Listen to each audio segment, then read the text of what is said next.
శ్రీ ఎల్లనముల ఓటే అమ్మన్ శ్రీ ఎల్లనముల ఓటే అம்மன் சண்டாமண்டா மாய சக்தி எப்படி இருக்குன்னு பார்க்கலாமா? பரம்பரையாக பூர்வ சொத்து பாகங்கள் பிரிக்கிறதுக்கு சம்மதம் இல்லாமல் இருப்பவர், அவருக்கு என்னென்ன பலங்கள் ஏற்படுதுன்னு பார்க்கலாமா? என்னென்ன சக்தி அவருக்கு தூண்டுதலில் உருவாகுதுன்னு பார்க்கலாமா? என்னென்ன சேதாரம் ஆகுதுன்னு பார்க்கலாமா? அப்போ கூட பிறந்த நண்பர் இடத்த பிரிக்கிறதுக்கு மாந்திரிகம் பண்ணுவார். அப்போ பண்ணினால் இந்த மாந்திரிகம் உருவாகும். அந்த மாந்திரிகம் உருவாகும் போது அவர் பெரிய ஆளுகள் பேச்சு கேட்க மாட்டார், அடுத்த நண்பர் பேச்சு கேட்க மாட்டார். நம்ம தான் மூத்தாள் அப்படின்னு சொல்லி விட்டு கொடுக்காம ஆயுசு வரைக்கும் நம்ம இருக்கந்தட்டிக்கு இருக்கட்டும், ஒன்றா இருக்கட்டும் அப்படின்னு நினைக்கிறது பெருந்தன்மை, நல்ல மனசு. ஆனால் அவங்களுக்குள்ளே இல்லை, இருக்காது இல்லை, கூட பிறந்தவங்கிட்ட இருக்காது இல்லை. அப்போ அந்த இடத்துக்குள்ளே என்ன நடக்குது, அவங்களோட குடும்ப வாழ்க்கையில், குடும்ப கலாச்சாரத்தில் எதிர்பார்க்குற அளவுக்கு ஒரு பிரியமானது, வெளியில் போகிறது வர்றது, நண்பர்கிட்ட பேசுகிறது வர்றது, ஒரு கௌரவமான வார்த்தைகள் அவர்கிட்ட இருக்கும்.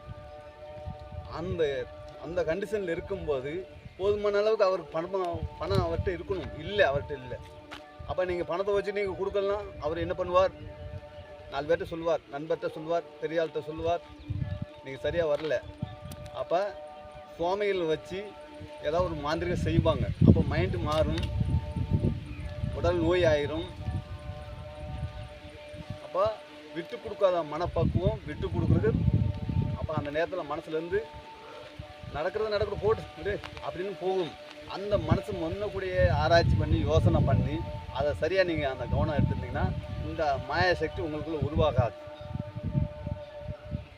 அப்போ அந்த அமைப்பில் இருக்கும்போது, அந்த செய்யக்கூடிய அமைப்பில் இருக்கும்போது நமக்கு இந்த மாதிரி வரும் அப்படிங்கிற உணர்வு இல்லாத நினைவில் அதை பெருசாக நினைக்காத அளவுக்கு என்ன செஞ்சுடுவாங்க அப்படின்னு சொல்லிட்டு எல்லா வேலையும் நடக்கிற வேலையும் நான் தான் பெருசு, எல்லா வேலையும் நான் தான் பெருசு இப்படி சொல்லி ரொம்ப போய் கடவுள் உத்தரவுப்படி பகவான் வழிபாட்டில் உங்களை முடக்கிற சக்தி அந்த சொண்டாமண்டா மாய சக்தியில் சில மாந்திரிகம் உருவாகும்.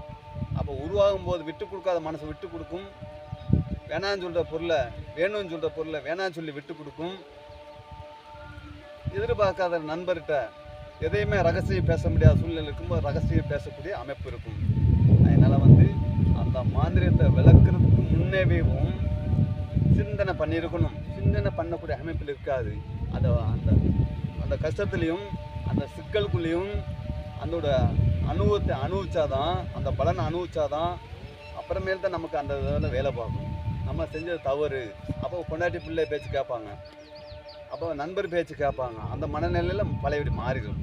அப்புறம் அந்த சேதாரம் ஆகிறதுக்கு முன்னாடியே விட்டு கொடுத்தா நமக்கு அந்த சண்டாமண்டா மாய சக்தி உருவாகாது. சரி, அலனமுள்ள ஓட்டு. நமஸ்காரம்.